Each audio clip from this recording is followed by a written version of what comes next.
دین سے جوڑنا شروع کر دیتے تھے اور سنتوں کا اتباع ہوتا تھا، زندگیاں بدلنی شروع ہو جاتی تھی، اور اس کا نتیجہ یہ ہوتا تھا کہ وہ سرکاری ملازم تھے تو ان کو کسی شہر میں زیادہ دن نہیں رکھا جاتا تھا کہ بھائی یہ تو بالکل رنگ بدلنے دے رہے ہیں، کالج کا رنگ بدل جاتا تھا، گورنمنٹ کالج میں وہ ہوتے تھے کالج کا رنگ بدل جاتا تھا، وہاں باجماعت نماز شروع ہو جاتی تھی، چہرے بدل جاتے تھے، سروں پر ہمامے آ جاتے تھے، ان کو جلدی ٹرانسفر کر دیا جاتا تھا۔ اللہ تعالیٰ ان کا فیض زیادہ شہروں میں پھیلانا چاہتے تھے، اس لیے اللہ نے ایسا انتظام کیا تھا، کچھ دنوں میں ان کا ٹرانسفر ہوتا تھا، لیکن انہیں جہاں بھیجا جاتا تھا یہ ہوتا، جہاں بھیجا جاتا تھا یہ ہوتا۔ تو وہ اب جو یو پی سے کٹ گیا ہے وہ علاقہ نیا صوبہ بن گیا ہے، جہاں سے گنگا نکلتی ہے، اس علاقے میں ایک ایسے اسکول میں ان کا ٹرانسفر کر دیا گیا جہاں کوئی مسلمان نہیں تھا، کسی نہیں کیا گیا، اب کیا کریں، اور جہاں 7 کلومیٹر تک کوئی مسجد نہیں تھی، جس جگہ اسکول تھا وہاں سے 7 کلومیٹر تک کوئی مسجد نہیں تھی،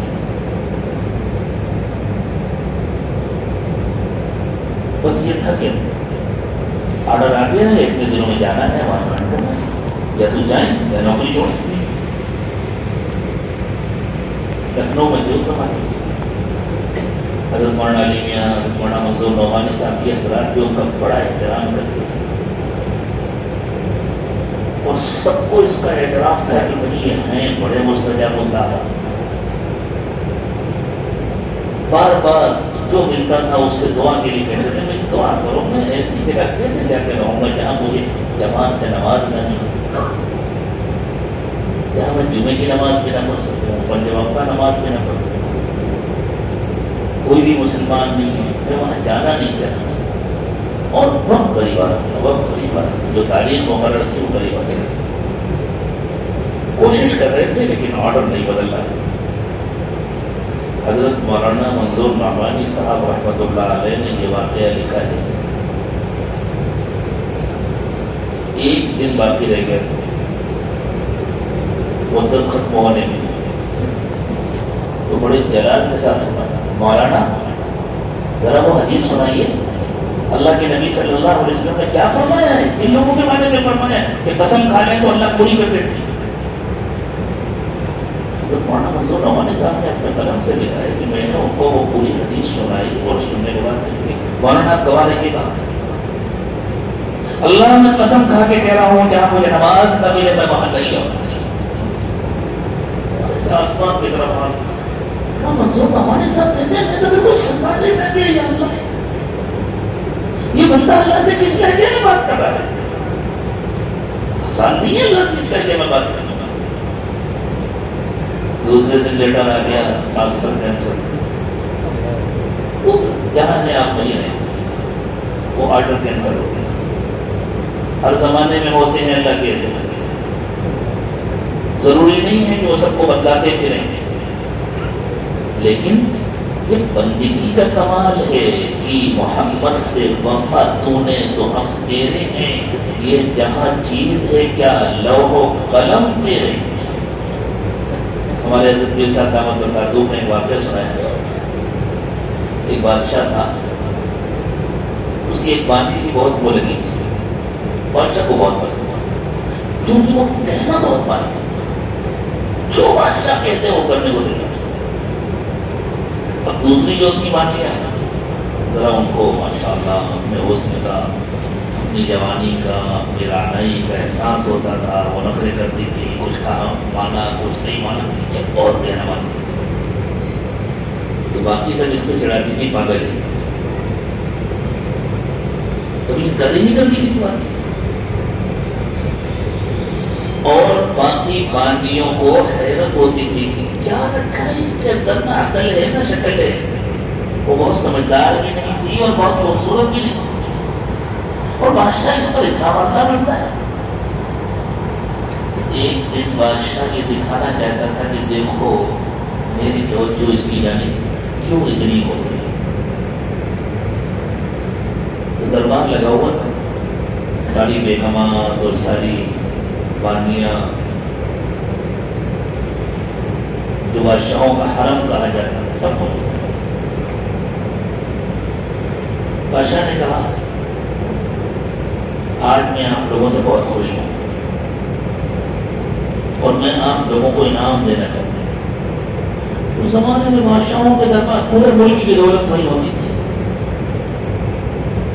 نہایت قیمتی قالینیں، نہایت قیمتی کھاڑ فانوس اور دوسرا سجاوٹ کا سامان، اور پھر وہ تخت اور کرسی، ہر چیز بہت قیمتی ہوتی تھی، حتیٰ کہ بادشاہ کا تاج، اس کا لباس۔ تو بادشاہ نے کہا جب میں اشارہ کروں گا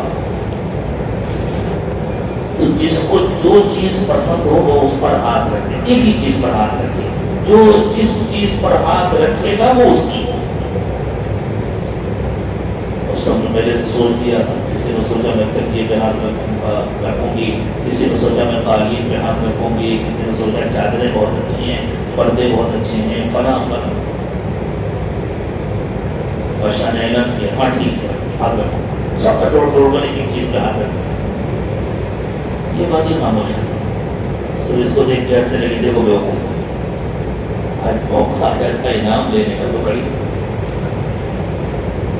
تو بادشاہ نے اس سے کہا تم نے میری بے عزتی کی، میں سب کو انعام دینا چاہتا ہوں، تمہیں کچھ نہیں چاہیے؟ نہیں حضور مجھے بھی چاہیے۔ کیا چاہیے؟ ایک مرتبہ اپنا اعلان پھر سے دوہرا دیجیے کہ جو جس چیز پر ہاتھ رکھے گا وہ اس نے، اس حال کے اندر جتنی چیزیں ہیں ان میں سے جس چیز پر جو ہاتھ رکھے گا وہ اس نے کہا ٹھیک ہو تو پھر اپنی زبان پر قائم رہیے، ہاں میں نے کہہ دیا نا، میں جو چیز پسند ہو اس پر ہاتھ رکھو وہ تمہاری۔ وہ اطمینان سے چل کر آئی اور اس نے بادشاہ کے سر پر ہاتھ رکھا۔ سمجھنے لگی یہ کیا بات ہوئی؟ بادشاہ نے کہا یہ کیا بدتمیزی؟ حضور بدتمیزی نہیں ہے، حال کے اندر تو آپ بھی موجود ہیں، میں نے تو آپ کے اوپر ہاتھ رکھ دیا، مجھے کوئی چیز نہیں چاہیے، مجھے تو آپ چاہیے، اور جب آپ میرے ہو جائیں گے تو یہ دربار کی چیزیں کیا پورا ملک میرا ہے، پورا خزانہ میرا ہے۔ تو وہاں موجود دوسری عورتوں کی آنکھیں کھلی کی، کیوں اتنی پسندیدہ ہے بادشاہ؟ تو اللہ نے ہمیں پیدا کیا ہے اپنی بندگی کے لیے۔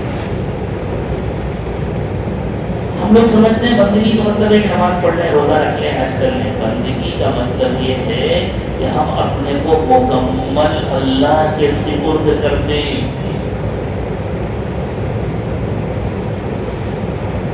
بندگی کے ترجمانی کرنے کے لیے اللہ تعالیٰ نے دو آیات کریمہ نازل فرمائی، یعنی دو مضمون ہیں، آیات تو اور بھی ہو سکتی ہیں اس مضمون۔ ایک جگہ فرمایا بلا من اسلم وجهه للہ وهو محسن، جس نے کامل اخلاص کے ساتھ اپنے کو اللہ کے سپرد کر دیا، اس کو اللہ کے پاس اس کے اعمال کا بدلہ ہے۔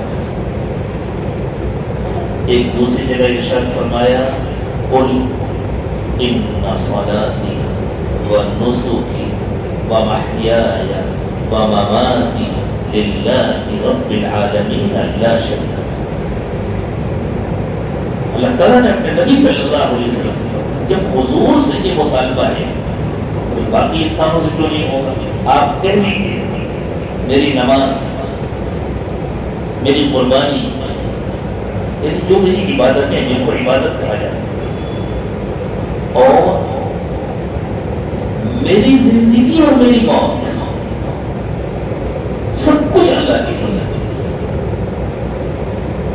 نماز عبادت تب بنتی ہے، روزہ عبادت تب بنتا ہے جب بندہ اپنے کو اللہ کے سپرد کر دے۔ اگر بندے نے اپنے کو اللہ کے سپرد نہیں کیا تو نماز اٹھک بیٹھک کے عبادت نہیں ہے، روزہ سے بھوکا رہنا ہے عبادت نہیں ہے، حج کرنا اور عمرہ کرنا ٹور ہے، ٹور عبادت نہیں ہے، تفریح ہے، سفر ہے۔ عبادت تو یہ سب کچھ اس وقت بنتا ہے جب بندہ پہلے بندہ بنے، اپنے آپ کو اللہ کے سپرد کرے، اللہ کے حوالے کرے۔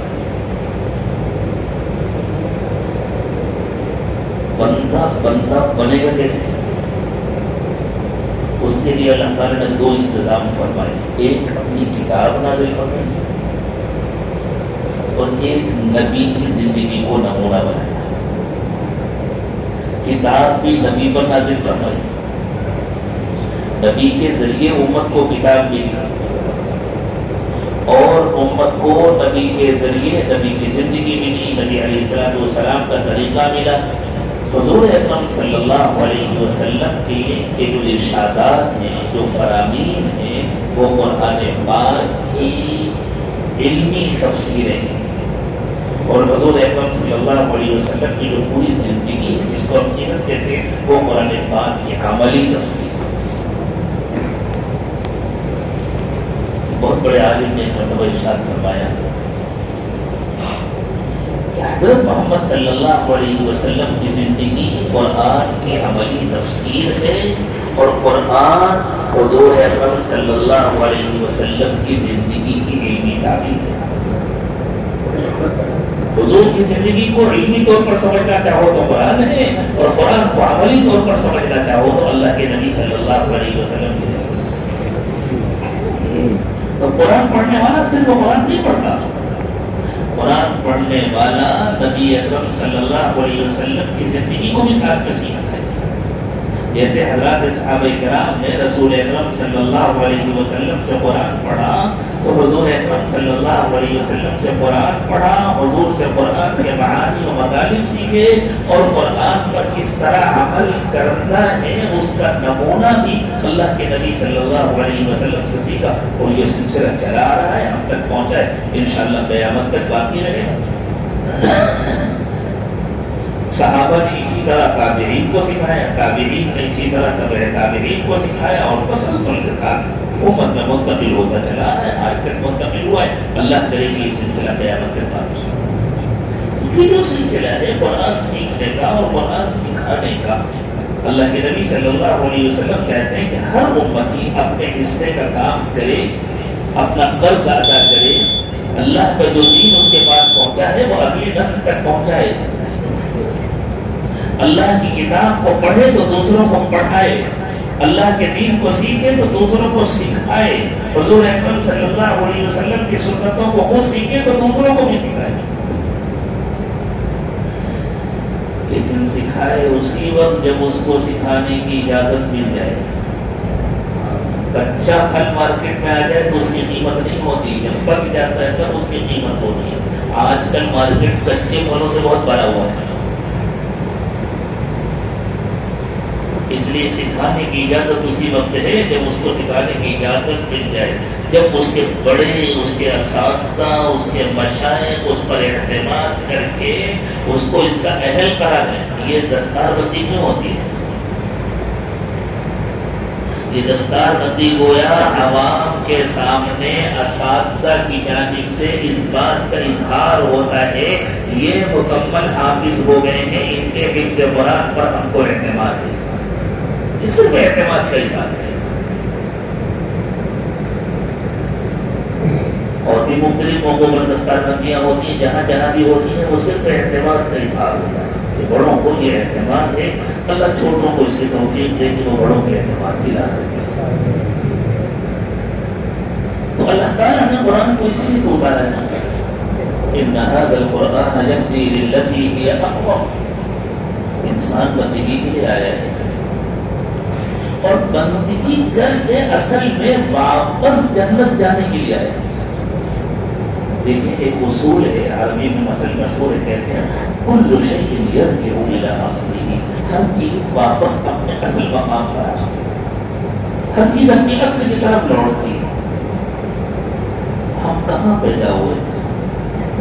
سب کو معلوم ہے جنت میں پیدا ہوئے تھے، حضرت آدم علیہ السلام جنت میں پیدا ہوئے تھے، اور صرف حضرت آدم جنت میں نہیں پیدا ہوئے تھے، تمام انسانوں کی روحیں جنت میں پیدا ہوئی، صرف جسم دنیا کی مخلوق ہے، روح تو وہیں سے آتی ہے نا۔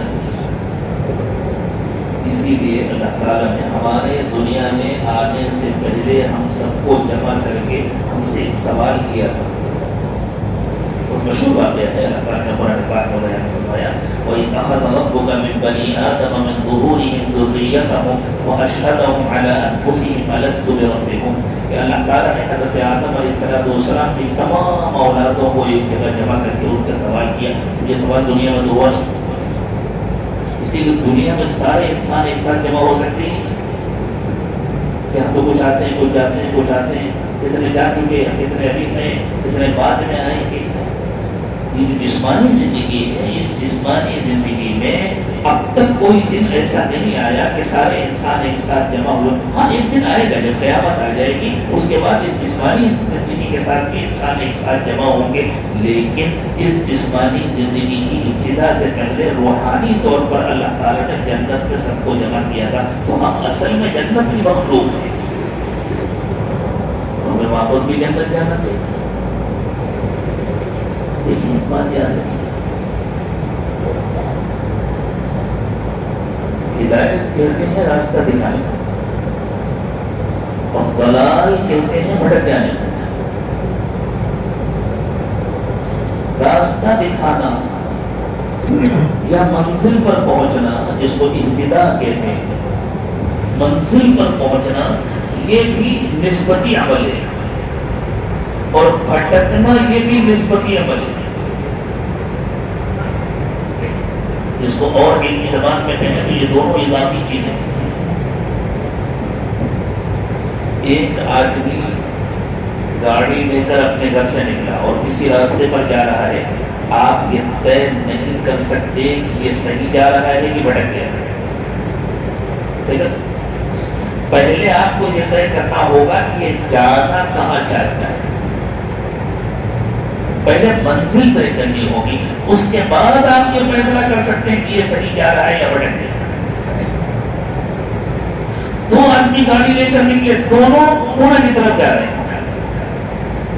ہو سکتا ہے دونوں صحیح جا رہے ہیں، ہو سکتا ہے دونوں بھٹک گئے، ہو سکتا ہے کوئی ایک صحیح جا رہا ہو، کوئی ایک بھٹک گیا ہو. راستہ ایک ہی. کیوں؟ ایک آدمی نے کہا مجھے پونا جانا، آپ بالکل صحیح جا رہے ہیں. ایک نے کہا مجھے ممبئی جانا، آپ بھٹک گئے. آپ غلط جانے، آپ بھٹک گئے. تو اہتدا یعنی منزل کا راستہ پانا اور ضلال یعنی بھٹک جانا، یہ دونوں اضافی امر ہیں. پہلے منزل تو طے ہونا چاہیے. انسان کی ہدایت اور انسان کی گمراہی اس وقت تک طے نہیں ہو سکتی جب تک اس کی منزل طے نہ ہو. چونکہ اللہ نے منزل طے کر دی ہے، ہماری منزل جنت ہے، اس لیے جو جنت کے راستے کو چھوڑ کر جہنم کے راستے پر چل رہا ہے وہ ضال ہے، وہ گمراہ ہے، وہ بھٹکا ہوا ہے. جیسے ایک مسافر کی منزل پونا ہے تو ممبئی کے راستے پر جا رہا ہے تو بھٹکا ہوا ہے، اور ایک مسافر کی منزل ممبئی ہے، پونا کے راستے پر جا رہا ہے تو بھٹکا. دو آدمی نکلے، ایک ادھر پڑا ایک ادھر پڑا، یہ بھی بھٹک گیا یہ بھی بھٹک گیا. کیوں؟ اس کو ادھر پڑھنا تھا، اس کو ادھر پڑھنا تھا. اللہ کے لیے یہ بات ذہن میں رہے، یہ دونوں اضافی عمل ہیں. لیکن طے ہے پہلے سے کہ ہماری منزل جنت ہے. ہم جنت پہنچیں گے کیسے؟ جنت جانے کے لیے کوئی رہبر چاہیے نا.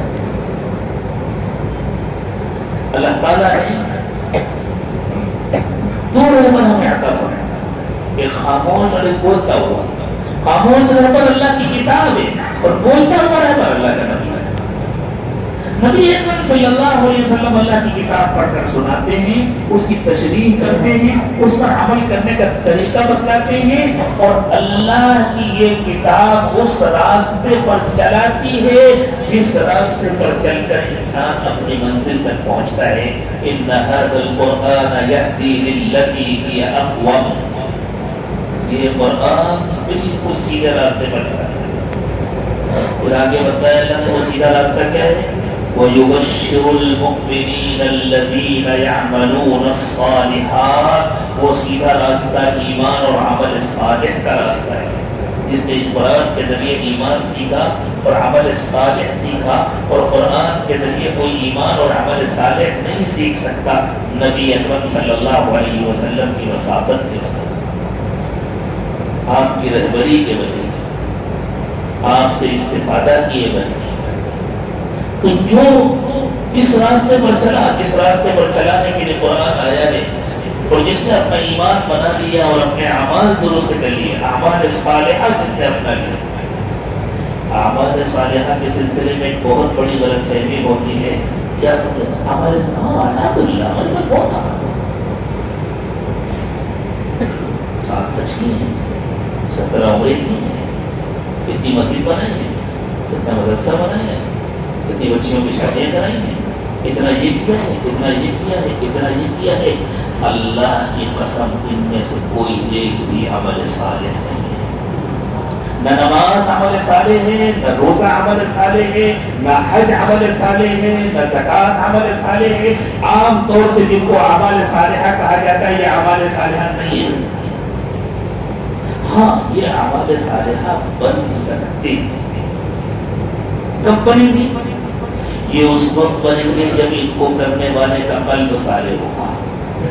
اللہ کے نبی صلی اللہ علیہ وسلم نے یہ شرط بیان فرمائی ہے، الا ان فی جسدکم لمضغۃ اذا صلحت صلح الجسد كله واذا فسدت فسد الجسد كله.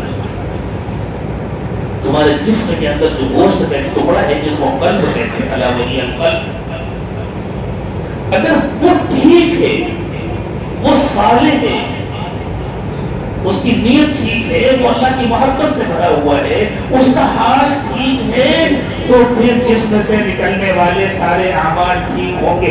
اب ایمان کے جتنے تقاضے زندگی میں ہیں وہ سب اعمال صالحہ بنیں گے. قلب صالح ہے تو اس کی نماز عمل صالح بنے گی، ورنہ نہیں. قلب صالح ہے تو اس کا روزہ عمل صالح ہے، ورنہ نہیں. قلب صالح ہے تو اس شخص کا حج عمل صالح ہوا، ورنہ نہیں. اور میں کہتا تو پتہ نہیں کیا حال ہوتا میرا، لیکن اللہ کے نبی صلی اللہ علیہ وسلم نے کہا ہے کسی کی ہمت کی انکار کرتے ہیں. ہم بڑی کوشش اگر کر لیتے ہیں تو چند اعمال کر لیتے ہیں، اور قلب کی طرف سے بڑی غفلت. ہم کس کو عمل صالح ہیں؟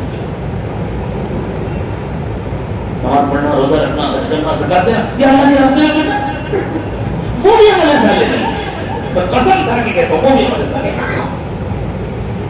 کیا مدینے کے منافقین رسول اکرم صلی اللہ علیہ وسلم کی معیت میں جہاد کے لیے نہیں نکلتے تھے؟ خاص منافقین کی بھی جو سورت نازل ہوئی ہے سورت المنافقون، وہ مدینے میں نہیں نازل ہوئی، وہ مدینے کے راستے میں نازل ہوئی. اور جس واقعے پر نازل ہوئی ہے وہ واقعہ مدینے میں پیش نہیں آیا تھا. اللہ کے نبی صلی اللہ علیہ وسلم اللہ کے راستے میں گئے ہوئے تھے. یہ الگ راستہ نہیں اس مسجد سے نکلے اس مسجد میں چلے گئے، آرام سے بنایا کھا لیا. ہم اس کو بھی مان لیتے ہیں کہ اللہ کا راستہ ہے، لیکن صحابہ جو کرتے تھے ہم تو اس کا تصور بھی نہیں کر سکتے. وہاں استقبال نہیں ہوتا تھا، وہاں مقابلے ہوتے تھے، وہاں جان کی بازیاں لگتی تھی، یقین نہیں ہوتا تھا کہ واپس آئیں گے یا نہیں آئیں گے. ایسے ایک سفر میں گئے ہوئے تھے اللہ کے نبی صلی اللہ علیہ وسلم، اور منافقین ساتھ میں تھے. منافقین کا سردار عبداللہ ابن ابی ابن سلول بھی ساتھ میں تھا. جب اس کے درمیان میں کچھ مسئلہ ہو گیا تھا، انصار و مہاجرین کے درمیان انہی لوگوں کو پیدا کیا ہوا کرتا تھا، تو اس نے وہاں کہا تھا لَئِن رَجَعْنَا إِلَى الْمَدِينَةِ لَيُخْرِجَنَّ الْأَعَزُّ مِنْهَا الْأَذَلَّ. یہ تھا اللہ کے راستے میں. اس کا نکلنا عمل صالح نہیں. کیوں؟ قلب صالح نہیں. اللہ ہمیں اپنے اپنے قلب کی فکر نصیب فرما دے. میرے دوستو اس طرف سے بڑی بے توجہی ہو رہی ہے، اور یہ شیطان کا بہت بڑا حملہ ہے ہم پر. اس لیے دینداروں کے اخلاق نہیں بن رہے، دینداروں کے اندر ایمانی صفات نہیں آ رہی، اس لیے کہ قلب کی طرف سے غفلت. تو اللہ تعالیٰ نے فرمایا کہ قرآن کس راستے پر چلاتا ہے؟ وہ ایمان اور اعمال صالحہ کے راستے پر چلاتا ہے. ایمان کی جگہ تو دل ہے نا، وہ تقویٰ پیدا کرتا ہے، وہ دین کو بناتا ہے. اللہ کے نبی صلی اللہ علیہ وسلم کی صحبت میں حضرات صحابہ کرام کا دل بنا تھا، اور دل کے بننے کے لیے صحبت اتنی ضروری ہے کہ حضرات صحابہ کرام میں کون سا کمال ہے جو نہیں پایا جاتا تھا، لیکن انہیں لقب ملا صحبت کے حوالے سے. لقب ملا ان کو صحابہ کا، اس لیے وہ سارا کمال اس لیے تھا ان کے اندر کہ ان کے دل بنے تھے، اور دل بنے تھے صحبت کے. اللہ ہمیں اپنے نیک و مقبول بندوں کی صحبت نصیب فرمائے اور اس کی قدر کرنے کی توفیق عطا فرمائے۔ تو جب کسی اللہ والے کی صحبت میں رہ کر کے قرآن پڑھا جاتا ہے اور سیکھا جاتا ہے اور زندگی میں دین آتا ہے اور دل بنتا ہے تو اعمال درست ہوتے ہیں، اعمال صالح بنتے ہیں، جو ایمان کے تقاضے ہیں جن کے اندر کھوٹ نہیں رہتا، تو پھر انسان اپنی منزل پر پہنچتا ہے۔ وَيُبَشِّرُ الْمُؤْمِنِينَ الَّذِينَ يَعْمَلُونَ الصَّالِحَاتِ أَنَّ لَهُمْ أَجْرًا كَبِيرًا۔ تو قرآن اس کی ضمانت لیتا ہے کہ اگر کسی نے اس راستے کو اپنا لیا تو وہ سیدھے جنت میں پہنچے گا، وہیں تو جا کر وہ بڑا بدلہ ملے گا جس کی خوشخبری سنائی ہے۔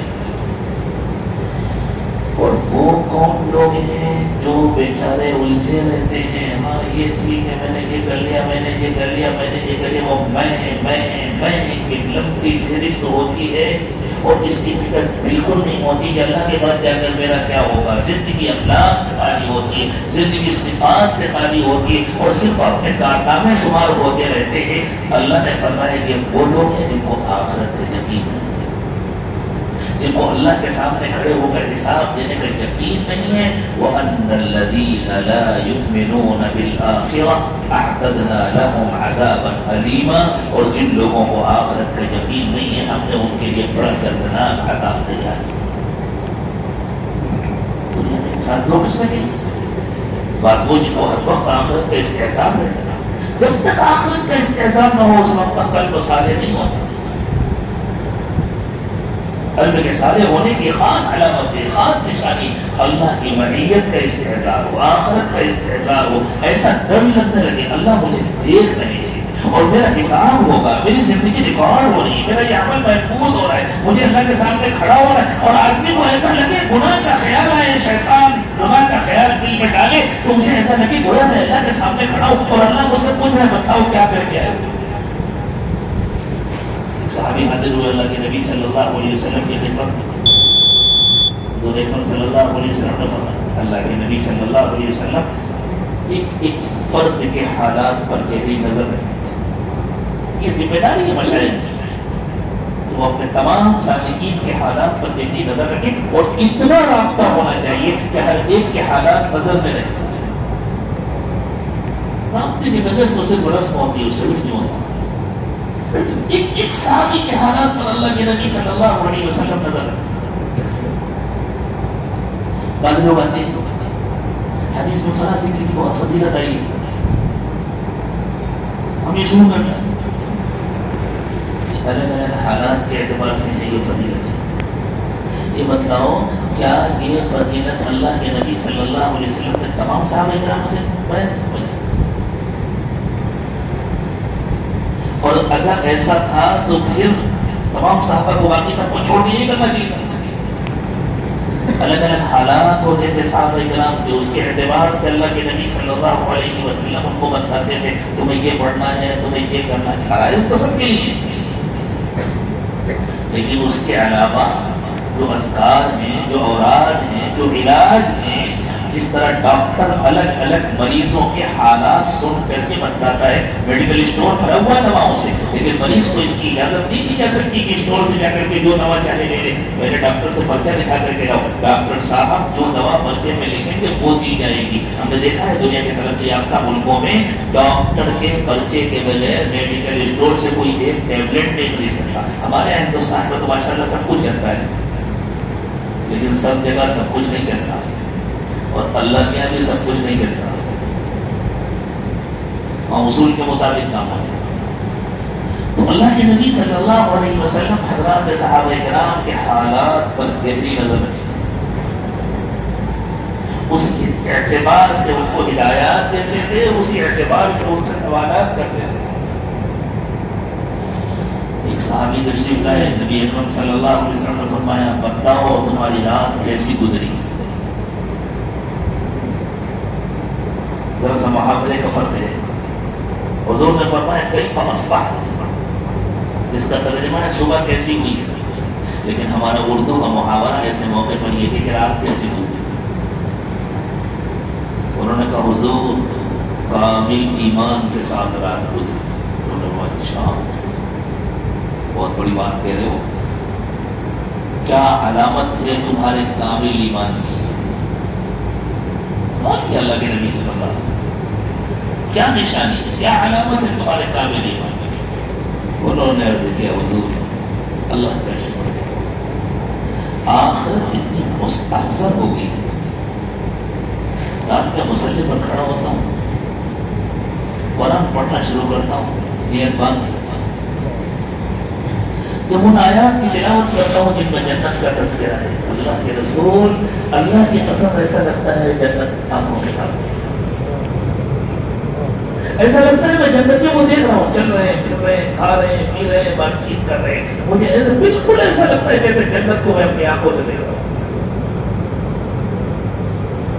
اور جب ان آیات کو پڑھتا ہوں جن میں جہنم کا تذکرہ ہے تو اللہ کی قسم ایسا لگتا ہے کہ جہنمیوں کی چیخ پکار کی آوازیں میرے کان میں آ رہی ہیں، میں ان کو جلتا ہوا دیکھ رہا ہوں، میں جہنم کے شعلے بھڑکتا ہوا دیکھ رہا ہوں۔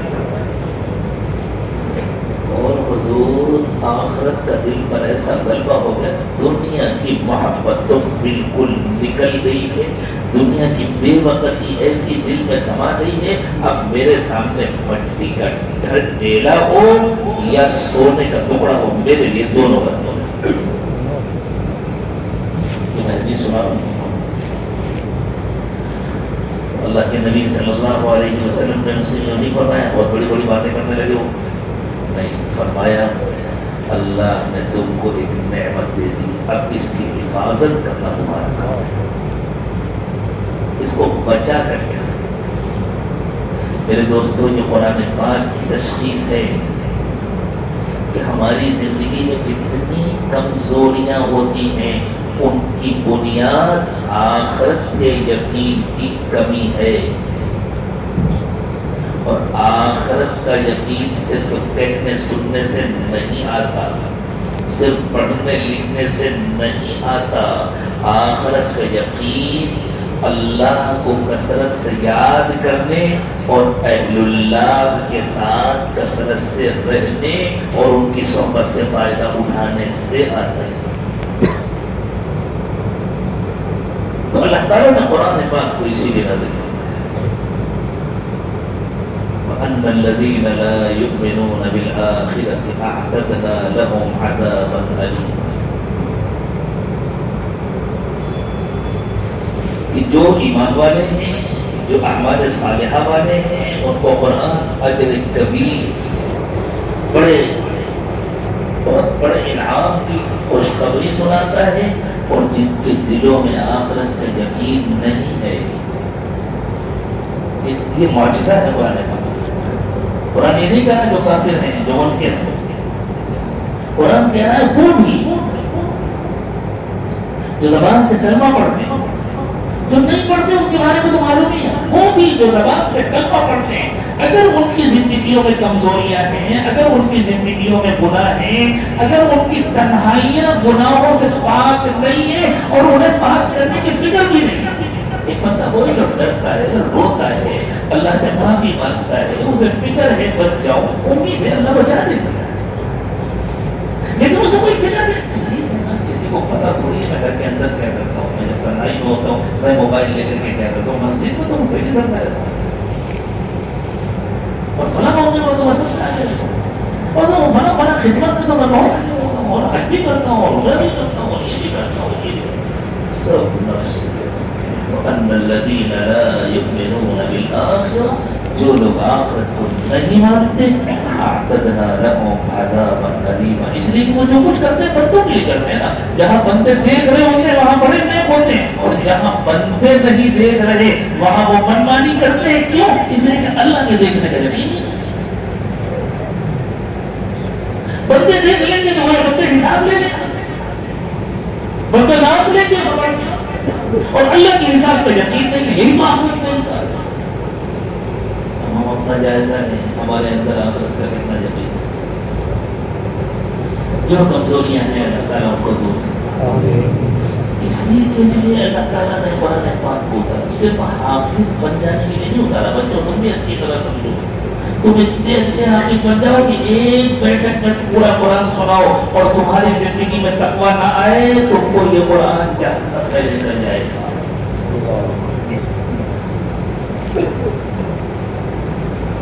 جہنم میں لے جائے گا۔ نظر لگا اللہ تعالیٰ ہمیں اس کی فکر نصیب فرمائے، اس کی توفیق عطا فرمائے، ہماری زندگیاں بدلیں، ہمارے دل بدلیں، ہم تنہائیوں میں اللہ سے رونے والے بنے، مجمع میں ہنسے تنہائی میں روتے، ہم مجمع میں روتے ہیں تنہائی میں ہنستے ہیں، ہم سے بڑا کوئی اللہ کا اور تنہائیوں میں تفریح کرتے ہیں، کھلواڑ کرتے ہیں، اللہ کی نافرمانی کرتے ہیں، یہ منافقوں کی نشانی ہے۔ اور جو کامل ایمان والے ہوتے ہیں وہ مجمع میں بالکل نارمل رہتے ہیں، اور تنہائیاں ان کی اللہ بلک بلک کر روتے ہیں، اللہ سے مانگتے ہیں، اپنی ہدایت بھی مانگتے ہیں، انسانیت کی ہدایت بھی مانگتے ہیں، اور ان کے ایک ایک آنسو پر اللہ کے یہاں فیصلے ہوتے ہیں، قوموں کی ہدایت کے فیصلے ہوتے ہیں، ملکوں کی ہدایت کے فیصلے ہوتے ہیں، علاقوں کی ہدایت کے فیصلے ہوتے ہیں، زندگیوں کو بدلنے کے فیصلے ہوتے ہیں۔ اللہ ہم سب کو ایسا جو حکم قرآن پاک میں سب سے زیادہ آیا ہے وہ تقویٰ ہے، سب سے زیادہ جس کام کا حکم اللہ تعالیٰ نے قرآن پاک میں دیا ہے وہ تقویٰ ہے، حتیٰ کہ تقویٰ ہی ایسا حکم ہے کہ بعض موقعوں پر ایک آیت کے اندر 2 مرتبہ اس کا حکم دیا۔ دیکھیں اس آیت کریمہ میں غور کریں، یا ایھا الناس اتقوا ربكم الذي خلقكم من نفس واحدة وخلق منها زوجها وبث منهما رجالا كثيرا ونساء واتقوا الله الذي تساءلون به والأرحام إن الله كان عليكم رقيبا۔ یہاں آ کر آیت مکمل ہوئی، ایک آیت میں اللہ تعالیٰ نے تقوی کا 2 مرتبہ اور یہ بھی بتا دیا یہ تقوی آتا کیسے ہے زندگی میں۔ فرمایا تقویٰ آتا ہے تقوی والوں کے ساتھ رہنے سے، تقویٰ آتا ہے ان سے جو سچے ہو گئے ہیں، یعنی جنہوں نے کلمہ پڑھا، جنہوں نے کہا کہ اللہ ہمارے رب ہیں، جنہوں نے کہا کہ حضرت محمد صلی اللہ علیہ وسلم ہمارے رہبر ہیں، اور واقعی ان کی زندگی ایسی بن گئی وہ بالکل سچے ہیں، جو کہہ رہے ہیں وہی ان کے دل میں ہے، جو ظاہر ہے وہی ان کا باطن ہے، جو ایسے بن گئے ہیں ان کے ساتھ رہنے سے اور ان کی صحبت سے تقویٰ آتا ہے۔ یا ایھا الذین آمنوا اتقوا اللہ وکونوا مع الصادقین۔ اللہ تعالیٰ اس مجلس کو بھی انتہا قبول فرمائے، ان بچوں کو بھی اللہ تعالیٰ قبول فرمائے، ان کو نیکی اور تقویٰ نصیب فرمائے، ان کو اللہ تعالیٰ نے جس طرح قرآن پاک کے الفاظ یاد کرنے کی توفیق عطا فرمائی، ان کو قرآن کے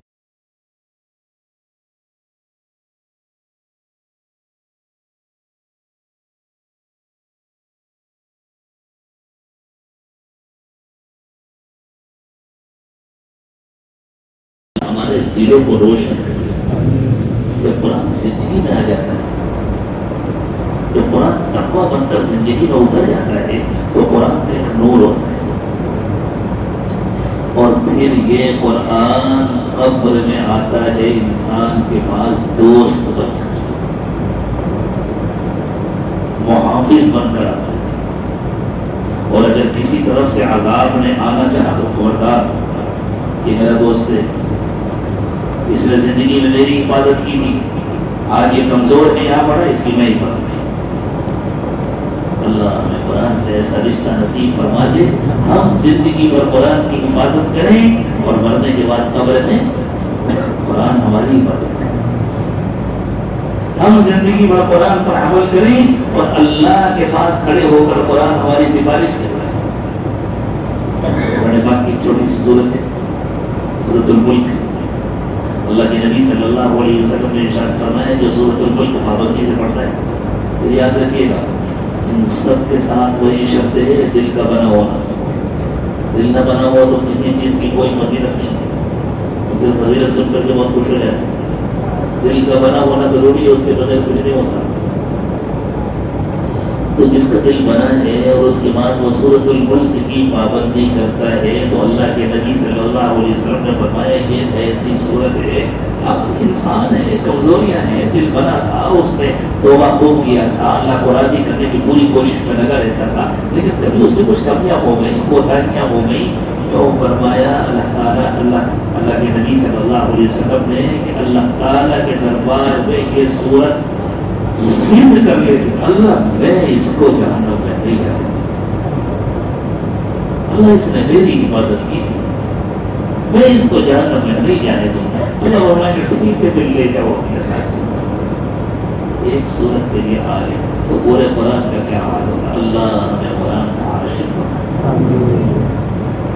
اور اللہ کے نبی صلی اللہ علیہ وسلم نے ارشاد فرمایا میرا دل چاہتا ہے کہ میرا ہر امتی قرآن کا حافظ ہو، پورے قرآن کا نہ صحیح کچھ حصے کا تو بنے۔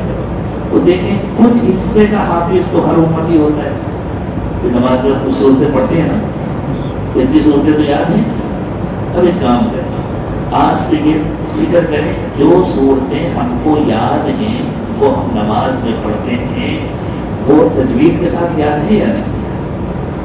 اگر وہ تجوید کے ساتھ یاد نہیں تو اب ان کو تجوید کے ساتھ یاد کریں، کسی استاذ کی خدمت کریں، ان کی خوشامد کریں، ان سے وقت مانگیں اور پہلے تجوید درست کریں، مخارج درست کریں، اور جب قرآن کا جتنا حصہ یاد ہے کہ وہ تجوید کے ساتھ یاد ہو جائے، جب وہ مخارج کے ساتھ یاد ہو جائے تو جتنا یاد ہے اس پر اللہ کا شکر ادا کریں اور مزید کی تمنا کریں، اللہ سے دعا کریں اللہ اور یاد کرا دیجیے۔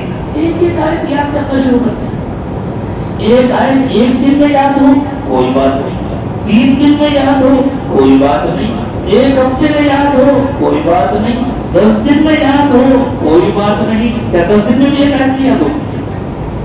اگر 10 دن میں بھی آپ نے ایک آیت یاد کر لی تجوید کے ساتھ تو 1 مہینے میں 3 آیتیں تو ہو جائیں گی نا، تو 12 مہینے میں 36 آیتیں تو ہو جائیں گی۔ تو قرآن کا حفظ پڑھتا جائے گا اور جتنا پڑھتا جائے گا اتنا ہمارے دل میں نور پڑتا جائے گا۔ کیا بعید ہے کہ ایک دن آئے کہ اللہ تعالیٰ پورے قرآن کا حافظ بنا، اور جتنا زیادہ سے زیادہ ہو جائے گا۔ دیکھو جتنے تاجر ہیں سب امبانی تو نہیں بن جاتے، لیکن کوشش میں تو لگے رہتے ہیں نا، جس کی قسمت میں جتنا ہے ایسا تو نہیں ہے۔ اگر سب ارب پتی نہیں بن سکتے تو تجارت بند کر کے چھوڑ بیٹھ جائیں، سب کام میں لگے رہتے ہیں نا، جتنا جتنا ہو سکے۔ تو اگر ہر شخص پورا حافظ نہیں بن سکتا تو کچھ تو بن سکتا ہے۔ ہمت کریں گے آج سے،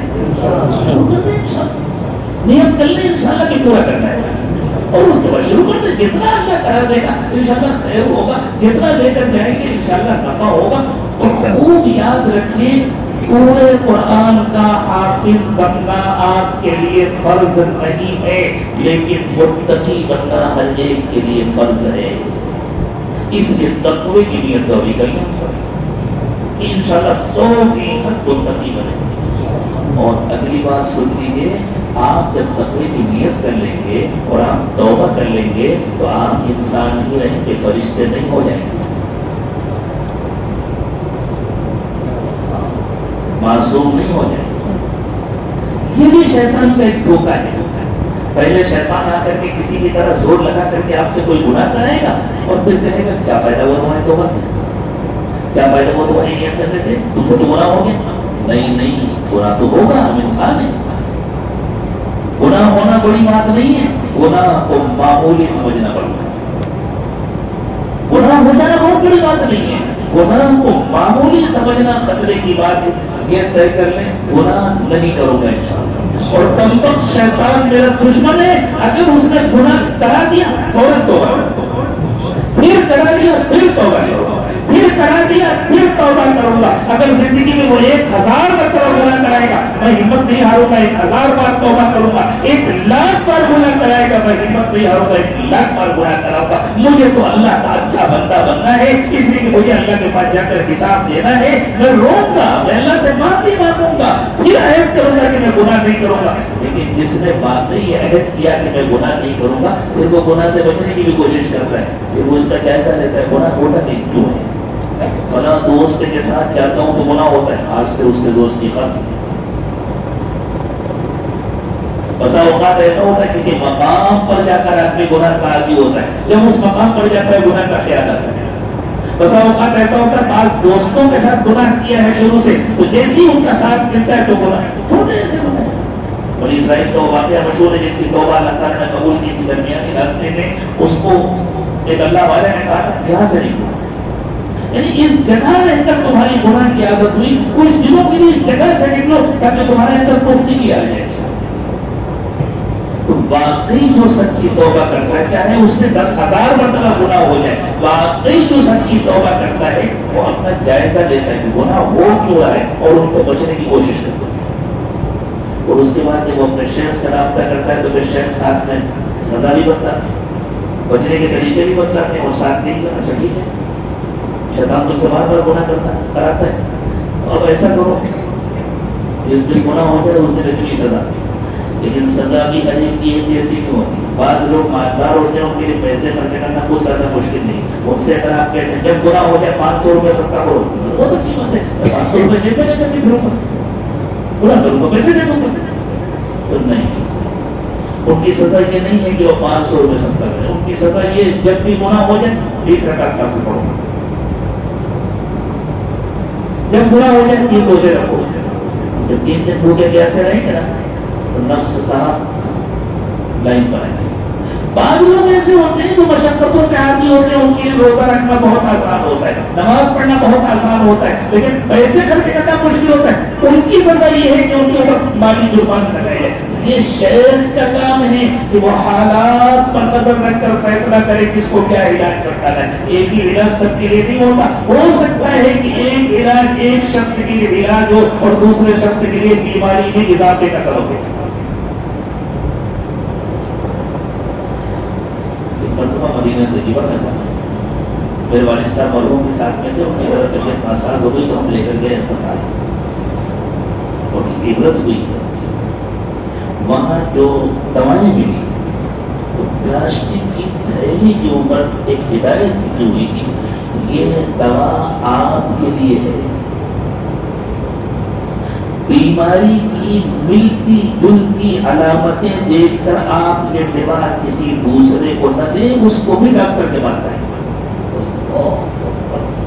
مجھے تو ایسا لگا جیسے پوری زندگی کے لیے یہ ہدایت کی ہوئی ہے کہ بھائی یہ کام ڈاکٹر کا ہے کہ وہ طے کرے کہ کس کا کیا علاج ہے، یہ بیمار کا کام نہیں ہے کہ وہ دوسروں کے لیے ڈاکٹر بنے۔ ہمارے یہاں ہندوستان میں سب سے زیادہ ڈاکٹر ہوتے ہیں، اگر کسی نے آپ کو چھینک آ جائے آپ دیکھیے گھر پہنچتے پہنچتے کم از کم 10 لوگ آپ کو مشورہ دے چکے ہوں گے، فلاں والے لکھے گا، فلاں یہ لکھے گا، اس سے یہ فائدہ ہوگا، اس سے یہ فائدہ ہوگا، اس سے یہ فائدہ ہوگا، اور آپ ان سے پوچھ لیجیے آپ کے پاس کوئی سند ہے، انشاءاللہ کسی ایک کے بعد بھی ڈاکٹری کی ضرورت ہے۔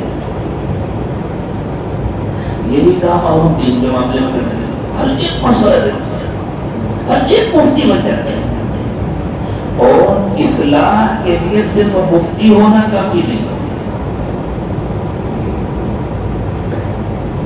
ایک نوجوان آئے، ان کو اس پر اشکال تھا کہ کیا بیعت ہونا ضروری ہے، تو میں نے کہا بھائی اس کے بغیر اصلاح ہوتی نہیں ہے، تمہیں جب تک شرع صدر نہ ہو تمہارے لیے کچھ بھی ضروری نہیں ہے، ہم 2 گھنٹے لے کے تھوڑی کرتے ہیں۔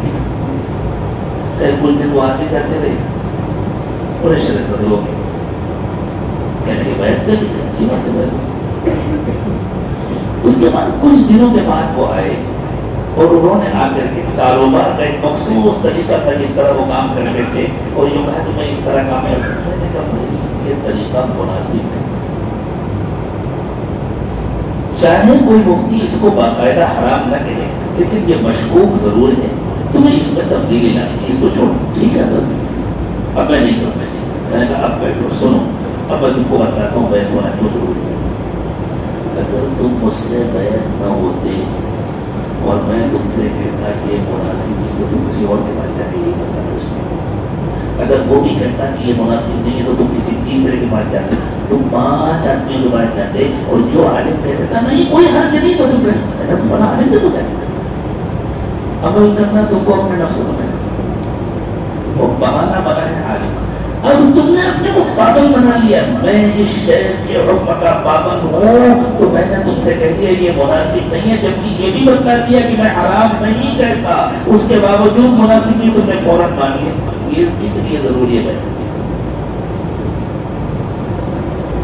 کسی کا علاج اس طرح ہو سکتا ہے، ایک آدمی کے دانت میں درد ہے آپ کے پاس آیا تو آپ نے کہا روٹ علاج کرا لو، تو اس نے چلو فلاں سے بھی مشورہ کرنے، 10 میں آپ تھوڑا سا مشورہ کرے گا تو اس کا علاج ہوگا۔ کسی ایک پر اعتماد کرنا ہوگا اور کسی ایک کے پاس رہنا ہوگا، تب جا کر علاج ہو سکے گا۔ بالکل اسی طرح روحانی علاج میں بھی کسی ایک کے پاس پابند بن کر رہنا ہوگا، تب جا کر علاج ہوگا، ورنہ شیطان ایسے کھلونا بنائے گا جیسے میدان میں گیند ہوتا ہے نا، ابھی اس کے پیر کے پاس پھر اس کے پیر کے پاس پھر اس کے پیر کے پاس، جیسے پورے میدان میں گیند گھومتا رہتا ہے اور بچے کھیلتے رہتے ہیں، اسی طرح شیطان عقلوں سے کھلواڑ کرتا ہے۔ جب انسان ایک سے جڑتا ہے اور پھر اس کی ہدایات پر عمل کرتا ہے، تب جا کر تقویٰ آتا ہے، اور جب تقویٰ آ جاتا ہے تو بندہ اللہ والا بن جاتا ہے، پھر تو اس کے لیے کوئی مسئلہ ہی نہیں ہے، لا خوف علیہم ولا هم یحزنون، نہ کوئی ڈر ہے نہ کوئی غم ہے۔ تو اللہ ہمیں اپنا تعلق نصیب فرمائے۔ سب لوگ اس کی فکر کریں، اللہ مجھے بھی توفیق دے، آپ کو بھی توفیق دے، ہمیں اپنا تعلق اللہ کے ساتھ ہے۔ اصل تو اپنا تعلق اللہ کے ساتھ ہے۔ اچھا بات تھوڑی سی لمبی ہوئی جا رہی ہے، کوئی بات نہیں، ہم حضرات کی طلب کے ساتھ آئے ہیں۔ ہم پتہ ہے ہم بندے کس کے ہیں؟ اللہ کے رسول کے؟ اللہ کے بندے ہیں ہم، رسول کے بندے تو نہیں ہیں۔ ہمیں عبادت کس کی کرنی ہے؟ اللہ کی کہ رسول کی؟ اللہ کی کرنی ہے۔ تو ہم ڈائریکٹ اللہ سے جڑ سکتے ہیں رسول کے بغیر؟ جب ہم اللہ کے بندے ہیں تو رسول کی ضرورت کیا پڑی؟ لیکن اللہ تعالیٰ کیا فرماتے ہیں؟ مَن یُطِعِ الرَّسُولَ فَقَدْ أَطَاعَ اللَّهَ، جس نے رسول کا کہنا مانا اسی نے اللہ کا کہنا مانا۔ وَمَن تَوَلَّىٰ فَمَا أَرْسَلْنَاكَ عَلَيْهِمْ حَفِيظًا، اور جس نے منہ موڑا، کس چیز سے منہ موڑا؟ جس نے یوں کہا میں اللہ کا بندہ ہوں، میں اللہ کا کہنا مانوں گا، مجھے رسول کی ضرورت نہیں ہے، اللہ کہتے ہیں جانے دیجیے اس کو جہنم میں جانے کا شوق ہے، جانے دیجیے۔ فَمَا أَرْسَلْنَاكَ عَلَيْهِمْ حَفِيظًا، آپ کو ہم نے ذمہ دار نہیں بنایا، اس کو جہنم میں جانے کا شوق ہے، جا رہا ہے، جانے دیجیے۔ وہ کہہ رہا ہے میں اللہ کی عبادت کروں گا، وہ اللہ کا انکار نہیں کر رہا، وہ توحید کا انکار نہیں کر رہا، وہ صرف یوں کہہ رہا ہے جب میں اللہ کا بندہ ہوں تو کسی رسول کو کیوں مانوں؟ بات سمجھ میں آ رہی ہے؟ لیکن قرآن کہہ رہا ہے رسول کے بغیر اللہ نہیں ملتے، اور ساتھ میں قرآن نے یہ بھی کہا جو رسول سے جڑا وہ حقیقت میں اللہ سے جڑا۔ ان الذین یبایعونک انما یبایعون اللہ، جن لوگوں نے آپ سے بیعت کی انہوں نے اللہ سے بیعت کی۔ کیوں؟ اس لیے کہ اللہ نظر نہیں آتے، بندہ اللہ سے کیسے بات کرے گا؟ رسول نظر آتے، اللہ سے بندہ بات نہیں کر سکتا، رسول سے بات کر سکتا ہے۔ اللہ کی بات ڈائریکٹ بندہ نہیں سن سکتا، رسول کی بات سن سکتا ہے۔ تو اللہ نے اپنے اور بندے کے درمیان رسول کو واسطہ بنایا۔ اب تو رسول کی نظر نہیں آتی، اب تو ہم رسول صلی اللہ علیہ وسلم سے بھی بات نہیں کر سکتے، وہی مستقبل آ گیا، اب کیا کریں؟ جنہیں دیکھیے آپ لوگوں نے کتنے ڈبے ہوتے ہیں، خالی انجن تو نہیں ہوتا، کسی ڈبے کا اپنا انجن ہوتا ہے، ہر ڈبے کو ایک ہی انجن کھینچ رہا ہوتا ہے، چاہے اس کو 10 بوگی ہو، چاہے 20 بوگی ہو، چاہے 30 بوگی ہو، ہر بوگی کو ایک ہی انجن کھینچ رہا ہوتا ہے، لیکن انجن سے صرف پہلی بوگی ٹچ ہوتی ہے، باقی بوگیاں آپس میں ایک دوسرے سے ٹچ ہوتی ہیں، دوسری پہلی سے ٹچ ہے، تیسری دوسری سے ٹچ ہے۔ اگر کسی ٹرین میں 22 بوگیاں ہیں اور ایک بوگی آپ کو اور جوڑنا ہے تاکہ یہ بھی انجن کے ساتھ منزل مقصود پر پہنچے، تو کس سے جڑے گی؟ انجن سے جڑے گی یا 22ویں نمبر کی بوگی سے جڑے گی؟ امید ہے مشائخ کا سلسلہ سمجھ میں آ گیا ہوگا۔ بندوں سے جوڑنا مقصود نہیں ہے، اللہ سے جوڑنا مقصود ہے۔ جس طرح نبی اپنا بندہ نہیں بناتے، اللہ کا بندہ بناتے ہیں، لیکن کوئی نبی سے جڑے بغیر اللہ کا بندہ نہیں بن سکتا۔ اللہ والے اپنی بندگی نہیں سکھاتے، اللہ کی بندگی سکھاتے ہیں، لیکن ان سے جڑے بغیر رسول سے کیسے جڑے گا؟ اور رسول سے جڑے بغیر اللہ سے کیسے جڑے گا؟ اللہ کرے یہ بات میرے بھی سمجھ میں آ جائے، آپ سب کے بھی سمجھ میں آ جائے، سمجھ میں آ جائے تو